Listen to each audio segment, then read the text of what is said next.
आर्यन एक जवान और मेहनती आर्टिस्ट है। वो अंधेरे कमरे में कैनवस के सामने बैठकर किसी की तस्वीर बना रहा था। उसकी पेंटिंग बढ़िया चल रही थी, लेकिन उसका चेहरा बेचैनी से भरा हुआ था। पिछले कुछ दिनों से उसे रातों को नींद नहीं आती थी और अजीब सी बेचैनी उसे घेर रखती थी। हुआ यूं कि कुछ दिन पहले पुरानी चीजों के शौकीन आर्यन को शहर के एक सुनसान कोने में एक एंटीक दुकान मिली थी। दुकान में रखी चीजों में से उसे एक पुरानी सी पेंटिंग सबसे ज्यादा अच्छी लगी। उस पेंटिंग में एक खूबसूरत महिला की तस्वीर बनी हुई थी। उसकी आंखों में एक अजीब सी गहराई थी जो देखने वालों को अपनी ओर खींच लेती थी। उस एंटीक दुकान के बूढ़े मालिक विक्रम सिंह ने बताया था कि ये पेंटिंग उसे किसी जमींदार की हवेली में से मिली थी। जमींदार की बेटी अंजना बेहद खूबसूरत थी, लेकिन उसकी जिंदगी रहस्यमय तरीके से अधूरी रह गई थी। ज्यादा जानकारी ना होने के कारण आर्यन ने उस कहानी पर ज्यादा ध्यान नहीं दिया। उसे तो बस उस पेंटिंग की खूबसूरती से प्यार हो गया था। फिर वो पेंटिंग खरीद के अपने स्टूडियो में ले आया और उस पर काम करने लगा। पर जैसे जैसे वो पेंटिंग को पूरा करने के लिए करीब जाता तो उसकी बेचैनी बढ़ जाती थी।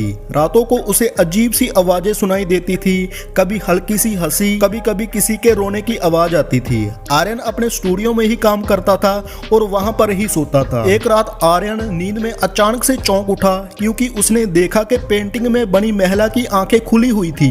वो आंखें जो पहले गहरी नींद में सोई हुई सी लगती थी, अब वो आंखें बिल्कुल खुली हुई थी और उसे ही घूर रही थी। घबराहट के मारे आर्यन बिस्तर से उछल पड़ा।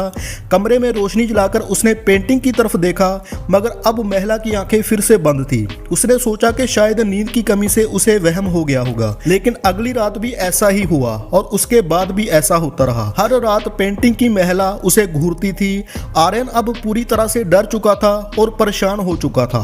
फिर उसने अपनी परेशानी अपनी गर्लफ्रेंड कृति को बताई। कृति कलाकार तो नहीं थी, लेकिन उसका दिमाग तेज था। उसे शक हुआ कि शायद ये कोई भ्रम है, लेकिन उसने आर्यन को सलाह दी कि वो दोनों मिलकर रात को स्टूडियो में रुकेंगे और देखेंगे असल में हो क्या रहा है। फिर उस रात वो दोनों स्टूडियो में सोए और रात के करीब 2 बजे अचानक से कमरे का तापमान कम होने लगा।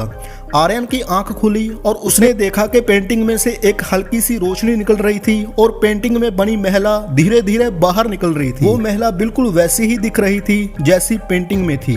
उसके लंबे काले बाल खुले हुए थे और उसकी आंखों में एक अजीब सी उदासी थी। फिर वो कमरे में घूमने लगी। उसने जल्दी से कृति को जगाया। कृति उसे देखकर डर गई और आर्यन से चिपक गई। डर तो दोनों को ही लग रहा था।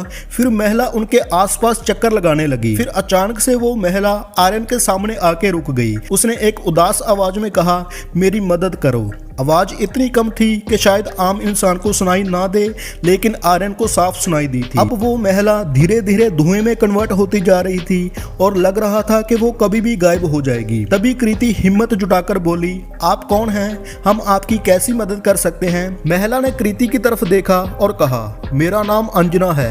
ये हवेली मेरी थी, मुझे कैद कर लिया गया था। इतना कहने के बाद उसकी आवाज अचानक से थम गई और कमरे में ठंडी हवा चलने लगी और अंजना पूरी तरह से गायब हो गई थी। घर वापस आकर आर्यन और कृति को नींद नहीं आई। उन्होंने सोचा कि शायद ये कोई सपना था, लेकिन अंजना की बातें उनके दिमाग में घूम रही थी। सुबह होते ही आर्यन अपनी दादी के पास गया। उसकी दादी गांव में रहती थी और काफी बुजुर्ग थी। दादी को पुराने जमाने की कहानियों का अच्छा ज्ञान था। आर्यन ने दादी को पूरी कहानी सुनाई। दादी ने ध्यान से सुना और फिर वो बोली, मैंने बचपन में एक कहानी सुनी थी। इस इलाके में एक जमींदार रहता था जिसकी बेटी बहुत खूबसूरत थी और एक बहुत अमीर आदमी उससे शादी करना चाहता था, लेकिन अंजना उससे शादी नहीं करना चाहती थी। तो उस अमीर आदमी ने धोखे से अंजना को अपने महल में कैद कर लिया और उससे जबरदस्ती शादी करने की कोशिश की। अंजना ने शादी से बिल्कुल मना कर दिया था। कहते हैं कि फिर उसने जहर खाकर आत्महत्या कर ली। आर्यन को दादी की इन बातों से कुछ राहत मिली। अब उसे समझ में आ गया था कि अंजना की आत्मा अधूरी थी। वो शायद उसी जमींदार की हवेली में से मिली पेंटिंग में कैद हो गई थी। लेकिन अब भी एक सवाल बाकी था कि अंजना को मुक्ति कैसे दिलाई जाए। दादी ने सुझाव दिया कि वो शहर के जाने माने इतिहास के जानकार प्रोफेसर वर्मा से मिले। शायद उन्हें किसी तरह का रास्ता मिल सके। प्रोफेसर वर्मा को सुनकर आर्यन को सुकून मिला। फिर वो प्रोफेसर के पास गया और उन्हें पूरी कहानी बताई। प्रोफेसर ने उनकी बात ध्यान से सुनी और फिर बताया कि पुरानी किताबों में उन्होंने एक विशेष रस्म के बारे में पढ़ा था। वो रस्म आत्मा को मुक्ति दिलाने के लिए किया जाता है। इसके लिए कुछ विशेष सामग्री की जरूरत होती है जो शहर के किसी तांत्रिक के पास आसानी से मिल जाएगी। आर्यन ने बड़ी मुश्किल से उस तांत्रिक को ढूंढ निकाला और तांत्रिक ने उन्हें सारी सामग्री दे दी और बताया कि ये रस्म कैसे करनी है। अगली रात आर्यन अपने स्टूडियो में वापस आया। कृति भी उसके साथ थी।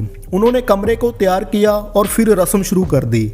जैसे जैसे मंत्र जाप होते गए कमरे का माहौल बदलने लगा, हवा में कंपन होने लगी और अंजना की आत्मा फिर से सामने आ गई। रस्म पूरी होने पर अंजना का शरीर चमक उठा और उसके चेहरे से उदासी गायब हो गई थी और उसकी आंखों में शांति झलक रही थी। अंजना ने आर्यन और कृति को धन्यवाद किया और कहा कि अब मैं मुक्त हो चुकी हूँ। फिर वो धीरे धीरे गायब होती गई और अंत में वो पूरी तरह से गायब हो गई और कमरे में सिर्फ एक हल्की सी रोशनी रह गई थी जो धीरे धीरे मिट गई थी। अब रस्म पूरी हो चुकी थी और आर्यन और कृति थक चुके थे, लेकिन उनके चेहरे पर उदासी थी। उन्होंने अंजना की आत्मा को मुक्ति दिला दी थी। फिर कुछ दिनों के बाद आर्यन ने फिर से उस पेंटिंग को देखना चाहा। वो पेंटिंग के पास गया और उसका कपड़ा हटाया, लेकिन वो एकदम से हैरान हो गया था क्योंकि पेंटिंग में अब अंजना का चित्र नहीं था। उसकी जगह पर अब खूबसूरत सा दृश्य बना हुआ था। हरे भरे पहाड़ थे, नीला आसमान और एक शांत सी झील। ऐसा लग रहा था जैसे अंजना उसी शांत दुनिया में जा चुकी हो। अंजना के जाने के बाद आर्यन की जिंदगी फिर से पटड़ी पर आ गई। उसे नींद आने लगी और फिर से वो अपनी कला में खो गया। उसने उस नए दृश्य को कैनवस पर उतारना शुरू किया। उसकी ये पेंटिंग लोगों को बहुत पसंद आई। हर कोई उस शांत और खूबसूरत दुनिया में खो जाना चाहता था। आर्यन को सफलता मिली, लेकिन वो कभी अंजना को भूल नहीं पाया। उसे हमेशा लगता था कि अंजना की आत्मा कहीं ना कहीं उसके आसपास है, शायद उसे देख रही है और उस पर गौर कर रही है।